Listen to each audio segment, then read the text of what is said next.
Okay.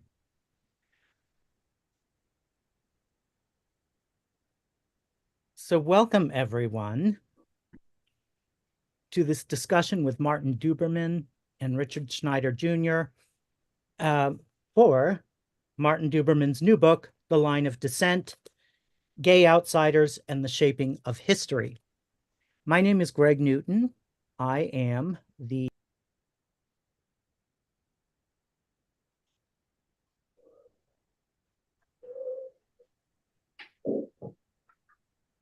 And it's on. I'm taking it off. I'm taking. Did we lose Greg somehow?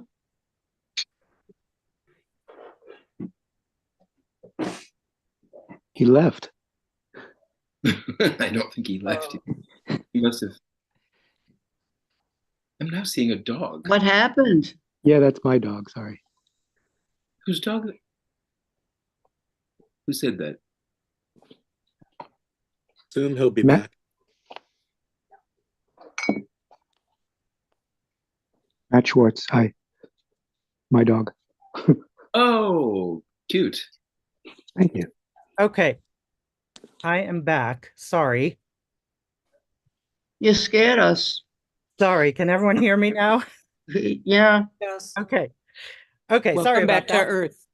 Back to Earth. Yeah, a little complication here. I got a lot of buttons. Let me make sure that the live stream is still going on YouTube. Yes, I think it is. Let me just double check. Sorry about this, everyone. Please bear with me for one moment.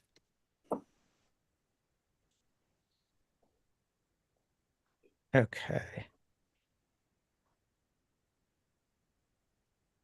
All right. So, welcome back to this event with Martin Duberman and Richard Schneider Jr.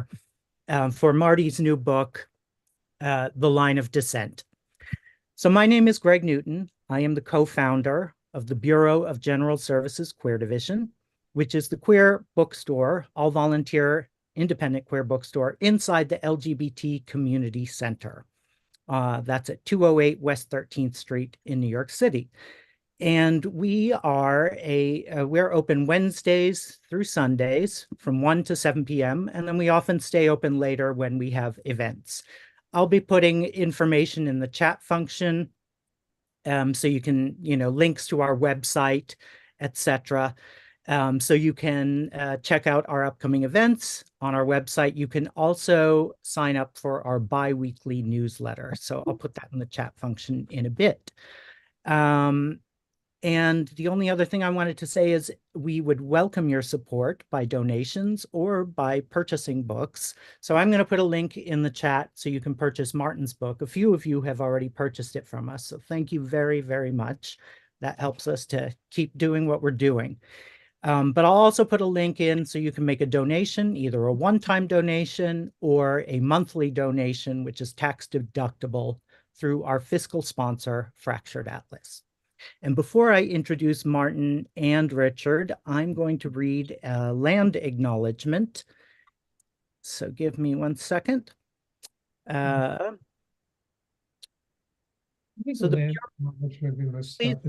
if everyone could please mute your microphones, that would be great.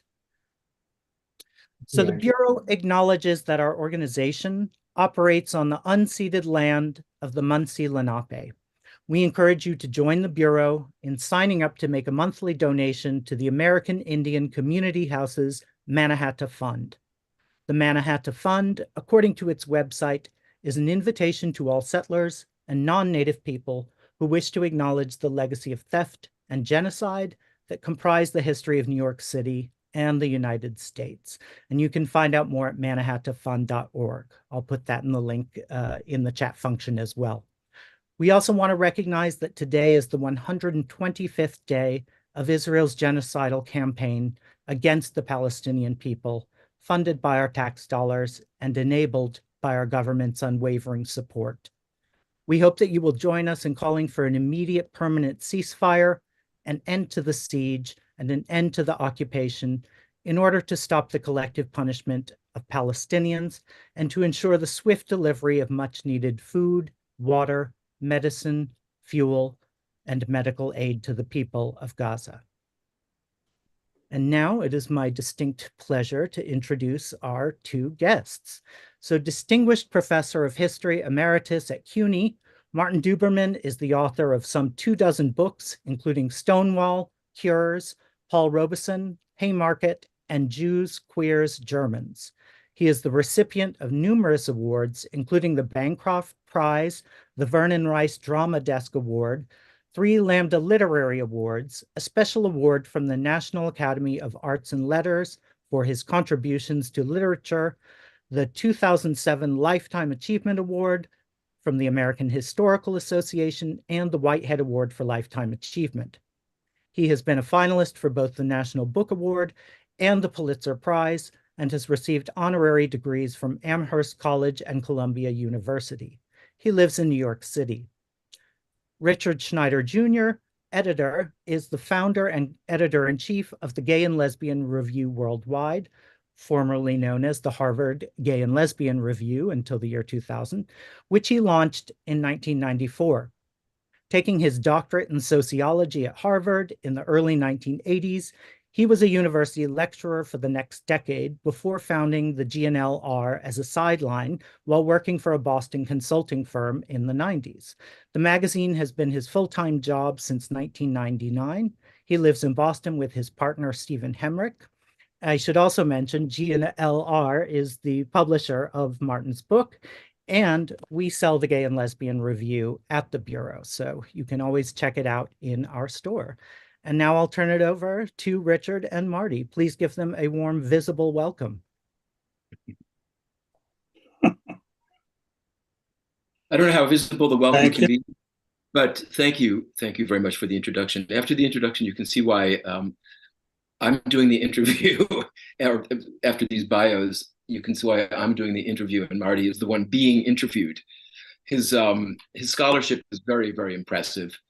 And we have been the beneficiaries of that. And I'm very grateful for that. And I certainly want to thank Marty for his many, many contributions.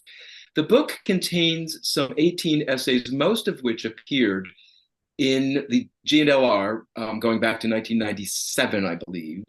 Not all of them. There were a few of the essays that came from other sources, but the majority, the vast majority really came from the magazine. And so we were very fortunate to have Marty contributing so many wonderful essays. And there, I'm not going to cover all 18 of the essays that are in the book. I'll focus especially on the 3 areas that I think are the most important, and then there's another half a dozen or so. I hope we have time to touch on them all, which I think are of interest for discussion. So the ones that I want to stress most are Edward Sagarin, and then one about Alfred Kinsey and C.A. Tripp, and one about Lincoln Kirstein. So let's start with Edward Sagarin, which was the first essay that Marty published with us back in 1997. And there's a really interesting backstory to this, because originally it was written as an article for the New Yorker. And it was, I mean, and they were paying him a huge sum of money. And here we were in our infancy. But Marty, for reasons that he will, I hope, explain to us, did not want to publish it, or he felt he could not publish it in the New Yorker. So we published this lengthy article about Edward Sagarin, aka Donald Webster Corey, in an issue in 1997. And so maybe Marty can walk us through this fascinating story about how we ended up publishing an article that was originally meant for the New Yorker. Yes, that's accurate. I forget the very beginning of the connection with the New Yorker in terms of this article. But what happened, cutting to the chase, is that I did locate Sagarin's widow, Gertrude Sagarin. And through Gertrude, I met their adult son, who had children of his own. In other words, I was actually brought into the family, as it were. And the more I got to know Gertrude, the more I admired her. And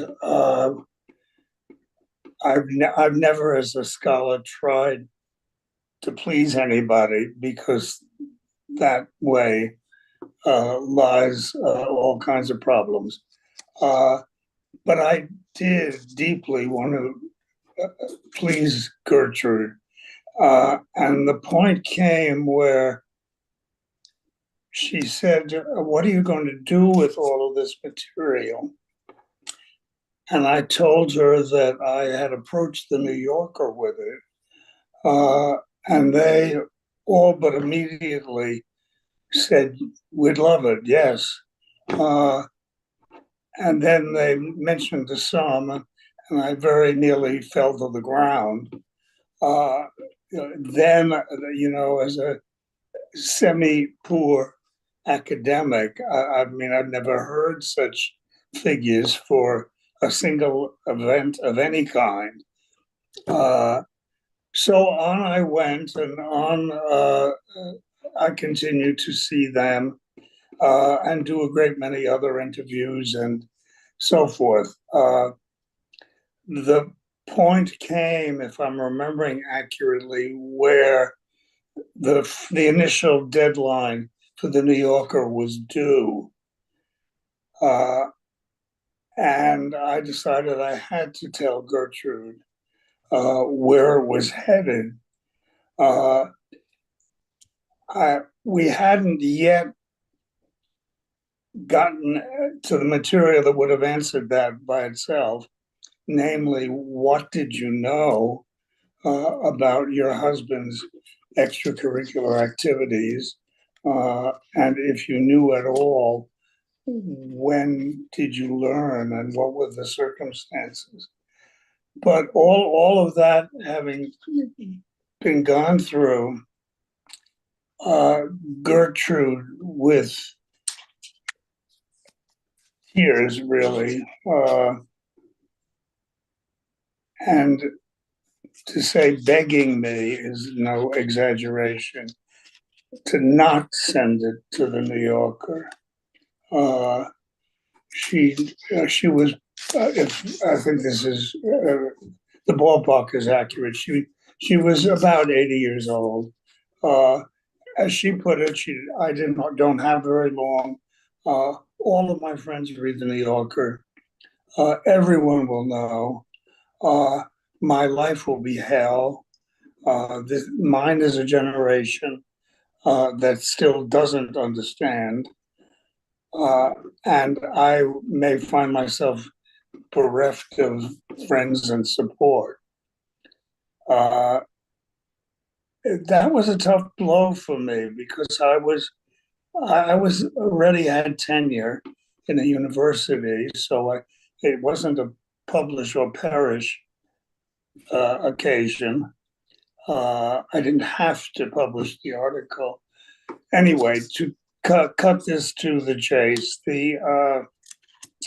what ultimately happened was I liked Gertrude so much, and her son too was a very decent sort, and so I just decided that I would remove it from the New Yorker. But I did get Gertrude. I told Gertrude this in person, and I said, I'm going to ask you something in return, and that is that I can publish it. I have a place in mind. It's a brand new gay and lesbian. We didn't have all the other initials then. A gay and lesbian magazine, which is of great promise, and it will be read by essentially a gay audience. So I want your permission to go ahead with that. And she, of course, gave it, and she was very grateful. And I patted myself on the back. Oh, what a good Samaritan you are. But refrained And that's why I came to Richard. Long story ended. And needless to say, her 80-year-old friends were not devoted readers of the, at that time was the Harvard Gay and Lesbian Review. So I suspect it was read by a totally different readership. Let's talk just very quickly about Mr. Sagarin himself. He went by the name Donald Webster Corey when he published the very important book, The Homosexual in America, in 1951, a memorable year. And so tell us a little bit about about Sagarin's work and about the homosexual in America. He came to be called the father of the homophile movement. So how did he earn that epithet? And what did he say in this very important book from 1951 that was groundbreaking? It was astonishingly groundbreaking. 1951, we were just entering the Cold War. It was a ways off still, a few years. But the 50s, and I grew up in them, so I know wherever I speak, the 50s were, in our recent history, probably the most repressive of the last, whatever, 100 years. And those of us who were, I was myself 21 and just coming out, but only to myself. I was not having sex or approach anyone with my terrible secret. And that was the common feeling among people my age and with my background.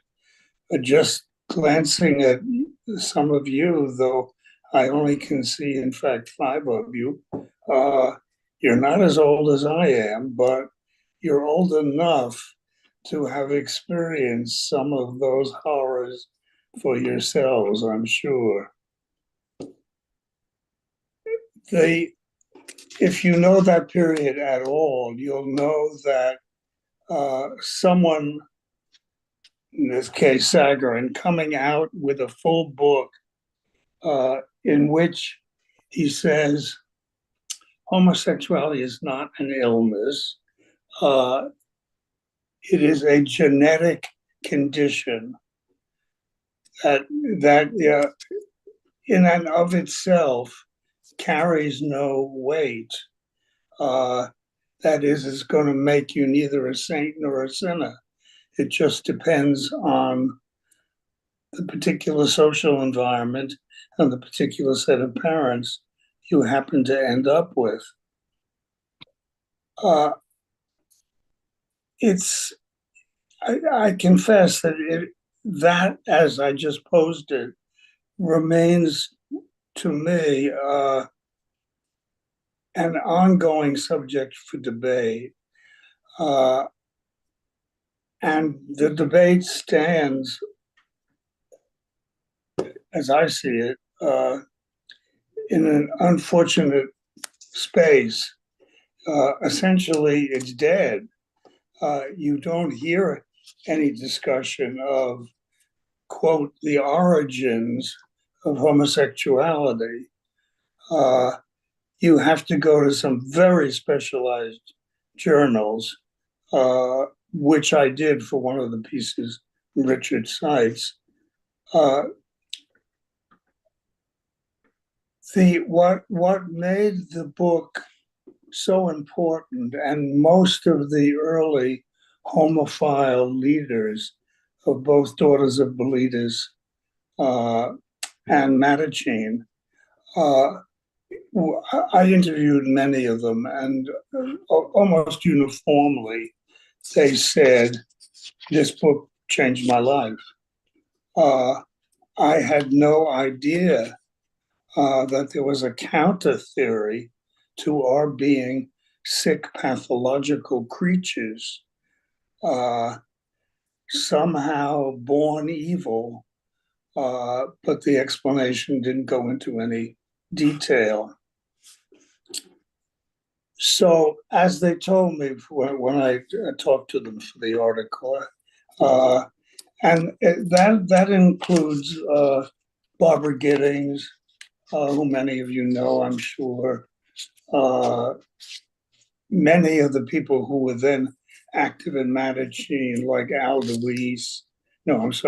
Dion, and Curtis DeWeese. And they all said the same thing. It changed my life. I figured now I could have a life without at the same time regarding myself as some sort of sick puppy who hadn't yet been corralled and institutionalized. So that's that story. If you anything that it rouses in you that you might want to talk about would certainly be fine with me. Put that in the chat if you have questions, further questions, because I'm gonna move us on to the next. Okay. The next. I'm just getting used to this gadget, I should tell you all. Oh no, you're doing great, Marty. This is fabulous. Your answer was very interesting, and it may stimulate some questions. We'll get to those later. So moving on to another three-part essay that you wrote for us. So again, it's lots of information and detail and history and personalities, and we can only barely touch upon the high points here. But this is a piece that was mostly about C.A. Tripp, who wrote a very important book, The Homosexual Matrix, in the 1970s. But it was also about Kinsey, because Tripp was kind of an acolyte of Alfred Kinsey. Of course, I think most of us know something about Alfred Kinsey. We know about, his theory of many people, many more people had engaged in homosexual behavior than was realized. It was much more common than thought. And he had the scale, the 0 to 6 scale, that went from gay to totally straight, with bisexuals in the middle. I think people know about that. But I don't think people know that much about C.A. Tripp, probably. And so perhaps you could mention something about the importance of C.A. Tripp, because you actually knew him personally, and you set up a study group much later. You wrote a very important review of his book that was one of the few favorable reviews of it, which was in the mid-1970s, I should say, this book. And this study group that you set up, and Tripp was invited, and you really took it very seriously as an important contribution to LGBT studies, let's say, back in that early gay liberation era, the 1970s. So maybe you could tell us about C.A. Tripp. Okay. He was a very complicated and in some ways difficult man. He was very large in size and imposing. He was also extremely smart and had a grasp of the literature, such as it was in those days, to an extent that no one else, that certainly I knew, had. We became sort of friendly, never, even toward the end of the relationship, never exactly cozy, because I felt that one had to adopt a kind of posture with him in which one was an acolyte, and Tripp was the fount of wisdom. That's not doing the man justice. No sooner did the words come out than I realized I've started negatively. How typical, Marty. Anyway, let me first establish his credentials, but in terms of the book he published and the reception it got.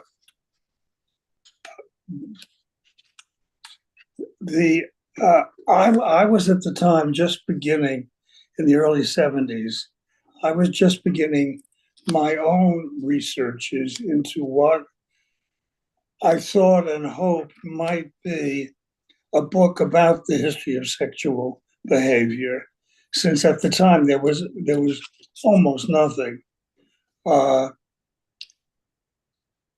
And when Tripp's book came out, I was dazzled by it. I haven't reread it in not only many years, many decades. So I don't know what I would think of it today. But what he said was not far distant from what Ed Sagarin had said in his book. And particularly the view that the notion that same-gender sexuality is some kind of sickness is simply nonsense. There is no good clinical evidence to back it. What we can say about it is due to the forces of social repression, some young people, as they're growing up, exhibit non-traditional characteristics in terms of gender, or if they happen to be football players at the same time, they at the very least have fantasies which are not acceptable to society as currently structured. So Tripp was confirming what Sagarin had said. And Sagarin, though I won't go back, there's so much to talk about, really. But they were two voices in the wilderness, saying essentially, your sexual orientation is a function of social repression, and or perhaps, and this issue is still not, to my mind, being debated, discussed sufficiently. I don't find it being discussed at all. It's like gay is good, period, goodbye. You do not have to explore any further than that. Nobody can answer such a silly question. And the question has nothing to do with one's subsequent life. So just skip over it and have a good time. That was not the view of Sagarin. I mean, it was the view in the sense that he thought it's not an illness. It's not a condition that requires a cure. It is simply a differentness. So I don't know, Richard, whether you want me to talk at all. That may be quite enough about Tripp, but I got to know him fairly well. I could go into other aspects of the friendship or those two seminars that you mentioned that I set up in order to discuss his book further. But whatever you like. Well, let's see. It's just about 7:30 right now, and we have still quite a number of items to talk about. So I think maybe the best way to look at this is, buy the book, read the read the 3 essays, and you'll get and you'll understand, because Tripp was really interesting and really important, and the homosexual matrix is, I think, still probably readable. I read it back in the 70s, and it had some impact on me, certainly. So that was kind of just my coming out era. I was in college in the 70s, and so it was important. It was big. It was a big deal. But let's move on, because what we're going to talk about next is my favorite, is Lincoln Kirstein, because he was just such a fascinating person. This is the other one that's a 3-part essay. I misspoke earlier, actually. Sagarin was just one lengthy essay. And the one on C.A. Tripp and the items on Kirstein were the 3-part essays.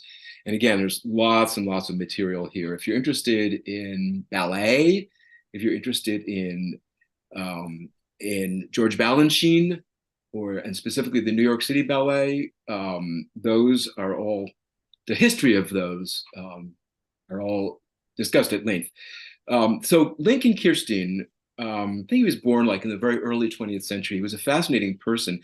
He's one of those people that, again, you don't know whether to go personal or career, because he had such a fascinating life and was such an interesting person. And he was just so out there, like really out in the sense, in our sense of, being sort of unashamed of being gay.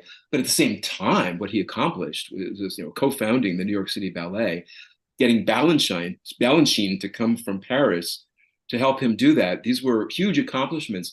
So maybe you could just, I don't know, in a broad way, to talk about Kirstein. You can talk about his personal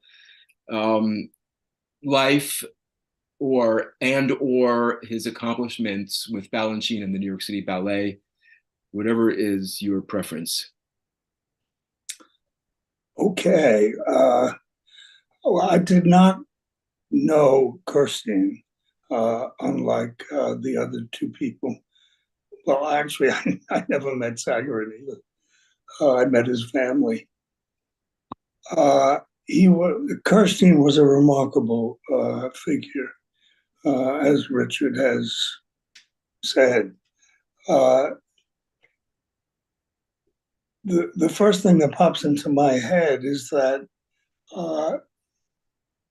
he would have been very comfortable in the current climate in which gay people have now asserted themselves as an ongoing process, of course, and not everybody has or wants to.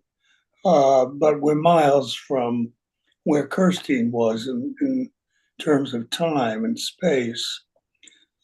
He came from a quite wealthy family, though his father had grown up in poverty, but his father became one of the founders of Filene's department store in Boston. And Kirstein grew up with no sense of money and no sense of needing to care about money. It would always be there, and all he would have to do is tell his father what his bills were for the month. Ironically, that attitude toward money became a lodestone around Lincoln's neck after the New York City Ballet was established, and Lincoln, was more or less shunted to the side. He had never been with Balanchine at the center. Lincoln was in many ways a creative human being. He wrote a significant number of books. He was a great connoisseur of art, supported himself any number of struggling young artists of talent, and his taste time has proven right. I mean, I won't go into that sideway. There's so much to say about Kirstein, but I think he's a figure that today would be appreciated more than the sales of the book would suggest, because he's very contemporary in his nonchalance about homosexuality, to the point where he married Paul Cadmus's sister, Fidelma, who was also a painter. They did not have children. And both Lincoln and Fidelma had psychiatric issues later in life. But in regard to his sexuality, it was simply not an issue. He was utterly casual about it. he kept diaries from his teen years right on up. And it's a remarkable document, and no one had ever previously been allowed to read it. The book took 5 years, and that meant working damn near every day. But I like that. I'm an archival scholar, as it were. I love nothing better than jumping in to archives where nobody has ever been, and bringing out the word, at least as I see it. What that I've touched on, Richard, would you like to hear more about, or is that Well, enough Kirstein? I think it would be great to hear more about George Balanchine, because he's another extremely important and fascinating person. Mhm. And the way that Kirsten was able to get Balanchine to leave Paris and to collaborate in the establishment of the New York City Ballet is quite a story. I mean, it's really, is it the most prestigious ballet company in the world? It's certainly up there. It's huge. Yeah. And getting it off the ground must have been just, an earth-moving operation. Getting Balanchine to be the choreographer was huge. And Kirsten did it pretty much, he carved it out of rock with his bare fists, as they say. It was amazing what he did. So I don't know how much detail you want to get into about this, but I would love to hear more about Balanchine and Kirsten as collaborators. Okay.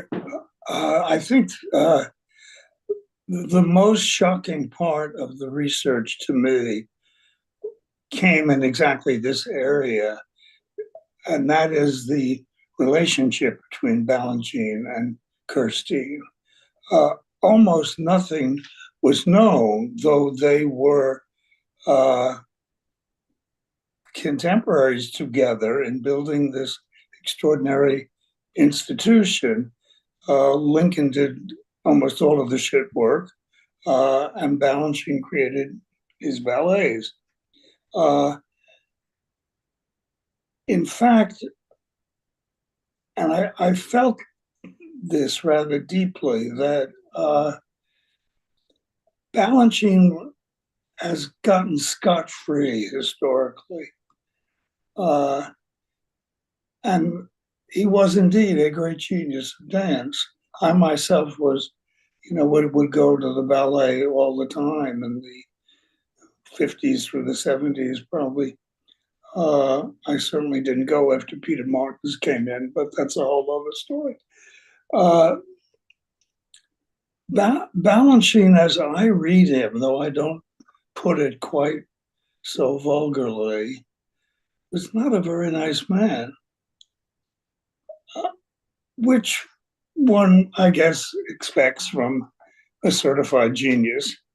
But I think that may well be a cliche, and that we could find lots of counterexamples if we wanted to bother. But he treated Lincoln as if he couldn't be bothered. Lincoln, for example, wanted to, he saw himself as an artist, not a businessman. He was looking to Balanchine, but he was a kid. I mean, he was in his early mid-20s when they first met. There's no evidence that he saw himself, as a creative genius of the caliber of Balanchine, but he definitely saw himself in relationship to the company as being something more, a great deal more than merely an administrative assistant, which is probably the area of life in which Lincoln was least qualified to handle. I mean, he had no sense of money. What he did in order to raise it he went especially to one very wealthy friend, Eddie Warburg of the Warburgs, and Eddie gave him early on when we just had a few students. First came the school, then came the company. They had to train the ballet dancers in the company because dance was a poverty-stricken area in this country during that period.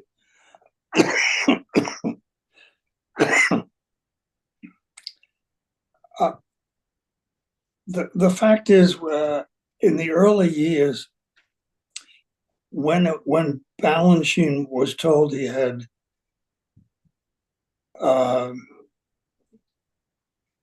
somehow tuberculosis doesn't sound right to me. I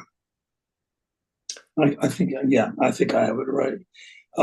It was tuberculosis, but Kirstein did all the schlepping back and forth to doctors and finding places that were suitable for somebody who was ill, covering for him when he couldn't come to the school, et cetera, endless administrative tasks, plus raising the money. Eddie Warburg, who was finally a rather trivial and not and frivolous, very rich young man, and at one point in the first couple of years, he just wrote Lincoln a check for $100,000. That was a true fortune in those years. You could buy a full course dinner in a good restaurant for $5.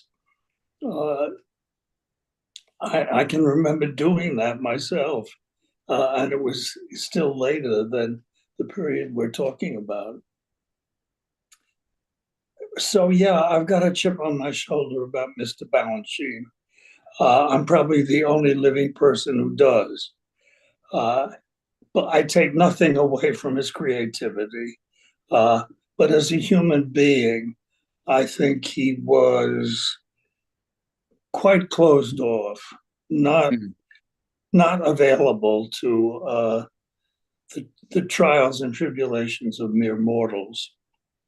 Yeah, I think that comes through in the article. I think, as you say, you don't say it quite so vulgarly as that, but I think it comes through that he really wasn't, and he certainly wasn't very nice to Kirstein. And Kirstein is, the way it's presented, Kirstein is kind of our hero, and we were rooting for him throughout the three essays, and so Balanchine becomes kind of the heavy.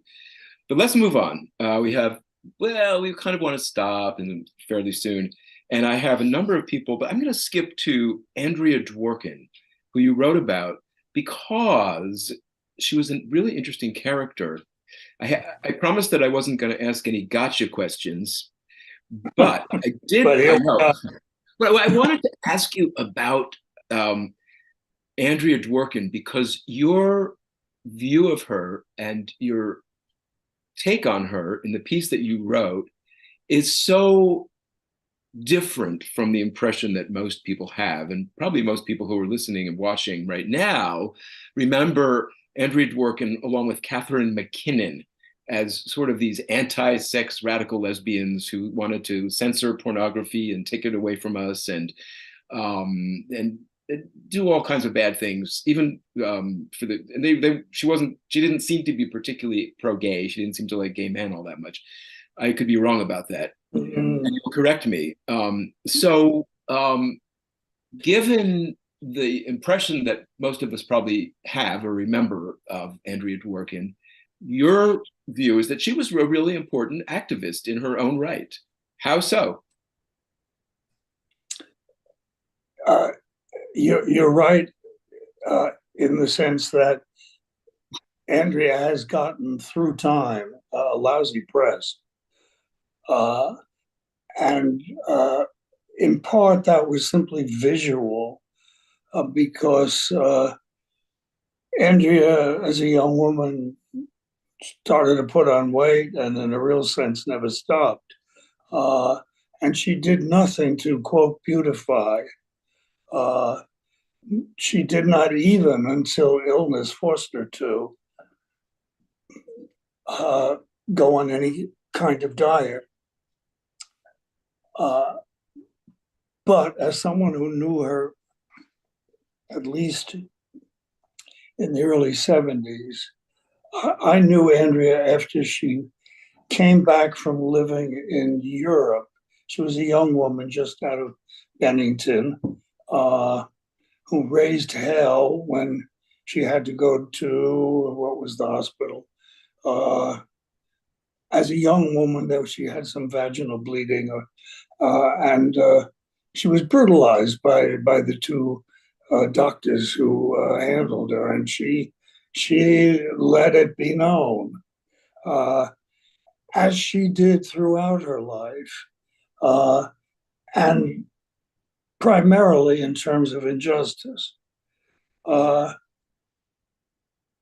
She was a very bad saleswoman. I started that biography. Well, I'll leave the personal, but the man who Andrea lived with and who is still living for many years, John Stoltenberg. Again, I was very fortunate. No one had been allowed in the archives, and which are up at Radcliffe, and I was able, to have free run. So I found out a great deal about Andrea. When I met her, I was unusual. I was instantly enamored of her. I thought I've never met anyone not only so brilliant, but so offbeat. So, I mean, the brilliance was in the service of pointing to injustices of various kinds, and then sticking your neck out and suffering for it, while others of the next several generations reap the benefits and the glory. We some of us were starting up the Gay Academic Union then in the early 70s, which only lasted 3 or 4 years. It was no, I won't go there. It raises too many other issues. But Andrea, at that point in her life, was describing herself as bisexual. There's no question but what she was attracted sexually both to men and women. Her sexual history is simply too complicated. You'll have to forgive me, but I'm going to, having dropped that, I'm going to pay no attention to it, because there are other things to tell you about Andrea. When she and Catherine McKinnon, who many of you probably know or have heard the name at least, Catherine is still alive, was also very cooperative with me. She, like Andrea, is a dynamo. She happens to be a very beautiful, glamorous dynamo, unlike Andrea. But they were a wonderful team. And what they came up with was a kind of ordinance. They wanted to shape a legal instrument by which women who had been violently humiliated or raped,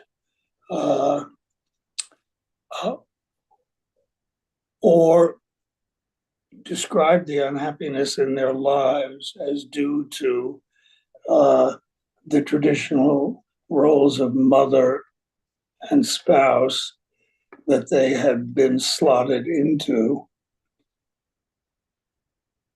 They wanted Catherine and Andrea wanted they wanted there to be an instrument, a legal instrument, whereby women and men too, they made a point of saying anybody, though our primary interest and function is to help women, since nobody else is in this regard. And that is, if you're being abused, you have a place to go, and that's the courts. And here is what, and they worked long and hard in formulating this ordinance. And it caused a storm, and down to this day, as Richard has said, I mean, she's very much a despised figure. Catherine has done other kinds of law as well. Catherine was the lawyer. Andrea was the radical feminist. So Andrea took most of the heat, also because of the way she looked physically, and oppositely the way Catherine looked. But they wanted to create a place and an instrument where abused women could go in order to get relief. And it's really as simple as that, though it was an immensely complicated effort, drawing up the kind of ordinance that would survive the courts, finding women who were willing to testify about their own lives and their mistreatment. And it consumed them for a number of generations. And Andrea died much too young. She wrote a large number, well, I think it's 9 or 10 books, and I, of course, read all of those while doing the biography. And she was a very gifted writer in her own bailiwick. So if you want me to do any follow-up again, just say the word. But that's the basic story. I think we probably are coming to the end of our time. Greg, I mean, should we go to questions, or should we do one more of the essays? I could ask, there's one real quick one that we could maybe talk about. Or if you say the word, we can go to question and answer. Well, there was only one question. There were a couple comments, but there's one question in the chat, and that was from Peter, who asked, was there a significant social network among the gay activists, scholars, artists, and impresarios of the 1950s? Did they share ideas about gayness and liberation? Were they siloed? What would you define siloed for me? What does that mean? Yeah, I guess what degree were their connections? Okay. There was the Balanchine Society, which had branches for men, which had branches in several cities. It never attracted more than a small number of men. Everybody used pseudonyms for protection. It's very hard to, I was there, but it's very hard to recreate the kind of terror that many of us lived under. It became so calcified that we would be self-destructive in ways we weren't even able to see, because the authorities in power, just one example would be the obvious one, the constant police raids of the very few gay bars that then existed. So Balanchine and the lesbian group Daughters of Bilitis That was the scene in the 50s. And finally, thanks to Marcia Gallo and her book, Daughters of Bilitis, we now have what is long overdue, namely a very smart defense of these early activists who until Marcia's book would not would see themselves as very cautious innovators, but were not quote radical. I'm sorry, I started this. This is a huge subject, but it's the point is, even if you were marching on Washington, a few dozen strong, 100 strong, in the 50s, wearing a suit and tie, or a dress, and for women only, a dress and shoes, that took enormous courage, given the forces of oppression, which were everywhere in those years. I would go to bars when I was in my 20s. I remember in Washington, D.C., you had to sit at there may have been two bars. I only knew of one. You not only had to sit at your own table, but the only way you could get a drink was through a waiter coming to your table. Nobody was even allowed to stand up at a bar, let alone to talk to another human being. These people, the members of Balanchine and Daughters of Bilitis, they, for their generation and for the social climate of the times, they were remarkably heroic. And happily, as I said, Marcia Gallo now has done Daughters of Bilitis justice, but it's taken a hell of a long time. And many of them, alas, had passed by then. Cool. Maybe we have time for just my one last. Well, it turns out it's not an individual, but a relationship. You have a short chapter in the book about W.H. Auden, the great English poet. And it's not about his poetry, much as we love it. And I personally love W.H. Auden. It's instead about his relationship with Chester Kallman. And it was a very interesting relationship. They were gay and out long before Stonewall. They had a fairly open relationship, but it was very unusual because they had completely different views on sexuality and on being gay. And Auden was one thing. I'm not going to say Auden was one thing and Kallman was another. So maybe you could walk us through this very fascinating relationship between the great W.H. Auden and the pretty great Chester Kallman, who I should mention was a librettist and a poet in his own right. So tell us about those two. It was Chester Kallman as a teenager who threw himself on. My mind just dropped a ball. At Auden. Yeah, who threw himself at Oden, who was already an established, highly regarded poet. Chester Kallman, as a teenager, was quite a wild young guy. He seems somehow never to have swallowed the guilt pill, even though he grew up in that era.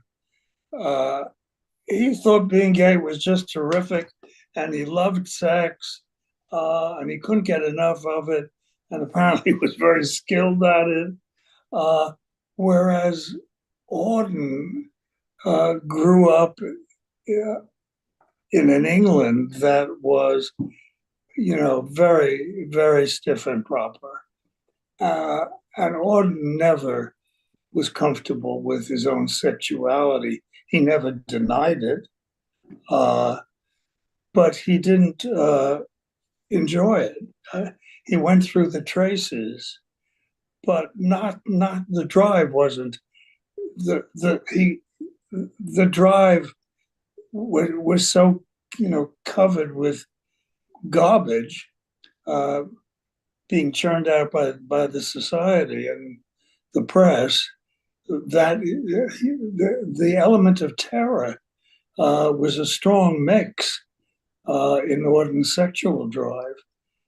He did it because he wanted to, but he did it in a fumbling, highly idiosyncratic way. Whereas Chester would sit down on a train. There was such an actual episode with Auden sitting in the next seat with him, and the car was roomy enough for three, and there was a soldier. I don't know when this was, or I think it was the 50s. And Chester, who was not yet 20, I think, started to grope him. Right, not only right in front of Auden, but in front of the whole railroad car. But that's exactly the way he behaved. And it was, of course, part of his charm, but it also got him into a fair amount of trouble. He was a gifted poet, from what I've read and from what I know.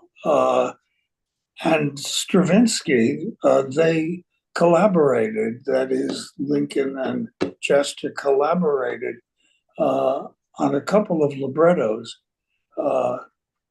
for Stravinsky. And at the end, Stravinsky let it be known that Chester was the more talented of the two. Yeah, interesting. So you've emphasized how different they were in their views and on sexuality, and how opposite, really, in their behavior, and certainly in their attitude toward being gay and their comfort level with being gay.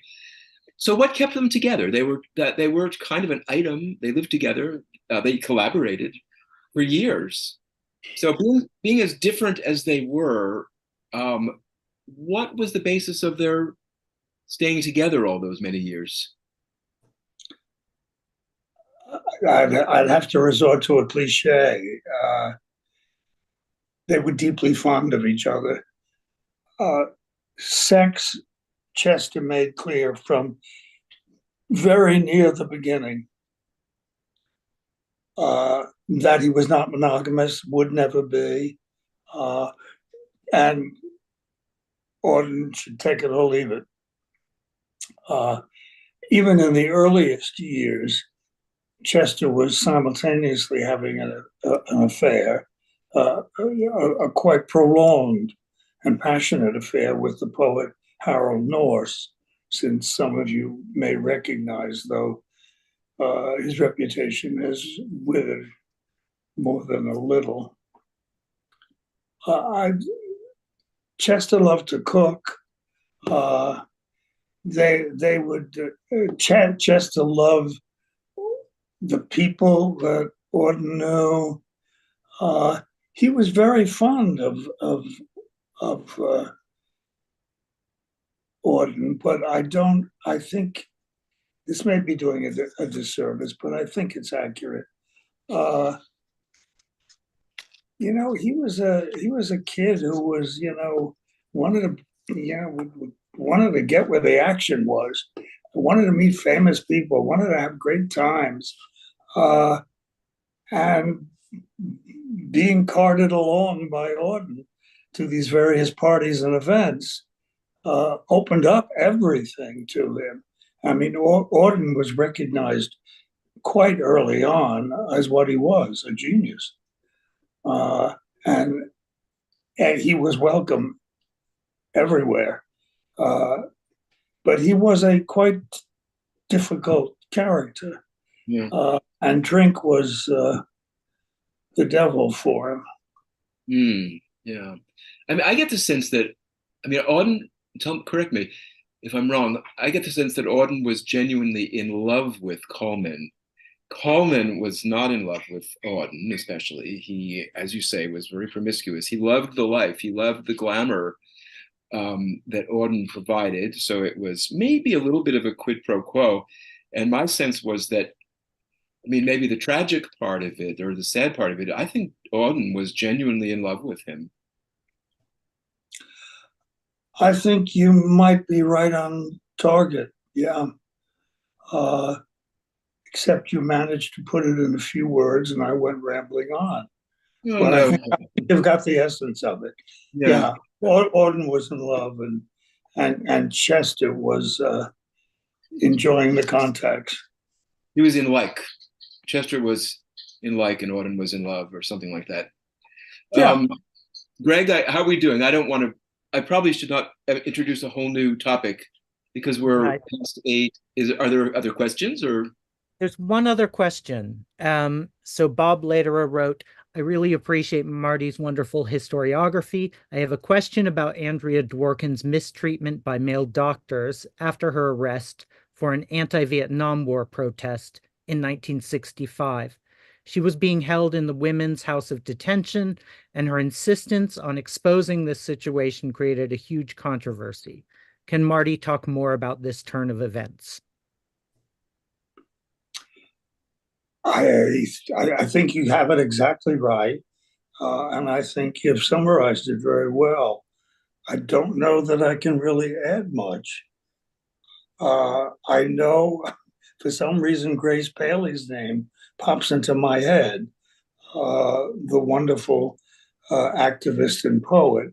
All that I can recall at the moment is that Grace Paley was instrumental in either helping Andrea get out of jail or somehow getting some clothes to her. And perhaps it's all of it combined.